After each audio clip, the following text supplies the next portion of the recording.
எல்லாருக்கும் வணக்கம். புதுக்கோட்டை மாவட்டம் வீரராகபுரம். இவங்க தான் ஜனனி. இவங்க அப்பா சின்ன குழந்தையா இருக்கும்போது இவங்களை விட்டுட்டு போயிட்டாங்க. இவங்க அம்மா ஒரு மாற்றுத்திறனாளி. ஜனனி 12வது படிக்கிற போது இவங்களுக்கு உடல்நல குறைவு ஏற்பட்டு மருத்துவமனையில் போய் பார்க்குற போது இவங்களுக்கு கிட்னி 2 பாதிச்சிருச்சு அப்படின்னு சொல்லிட்டாங்க. கொஞ்ச நாள் அரசு மருத்துவமனையில் ட்ரீட்மெண்ட் எடுத்தாங்க. அவங்களுக்கு சரியா வரல. இங்கேருந்து 60 கிலோமீட்டர் போய் காரைக்குடி தனியார் மருத்துவமனையில் இப்போ ட்ரீட்மெண்ட்ல இருக்கிறாங்க. வாரத்துக்கு 2 முறை டயாலிசிஸ் பண்றாங்க. ஒரு முறை போறது அப்படின்னா 500 ரூபாய் செலவாகுமா. அந்த 500 ரூபாயும் இவங்க அம்மா கடனை வாங்கிட்டு தான் போறாங்க.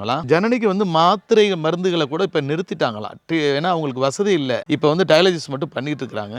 வாழ்க்கையில படிச்சு பெரிய ஆளாகணுங்கிறது தான் ஜனனியோட கனவா. ஆனா இப்ப அவங்க சொல்றாங்க, வாழ்றதே எனக்கு ஒரு பெரிய கனவா இருக்கு அப்படின்னு. இந்த வீடியோ பார்க்குற நல்ல உள்ளங்கள் ஜனனிக்கு மருத்துவம் தொடர்பான உதவி செஞ்சு இந்த உலகத்துல ஜனனியை சந்தோஷமா வாழ வைக்கணும், தொடர்ந்து இவங்க படிக்கணும் அப்படிங்கிறதான் எல்லாருடைய ஆசையும். ஜனனுடைய கான்டாக்ட் நம்பரை கீழே கொடுத்துருக்கிறோம். அதுக்கு நேரடியாக தொடர்பு கொண்டு ஜனனிக்கு உதவணுங்கிறத எல்லாரையும் கேட்டுக்கிறோம்.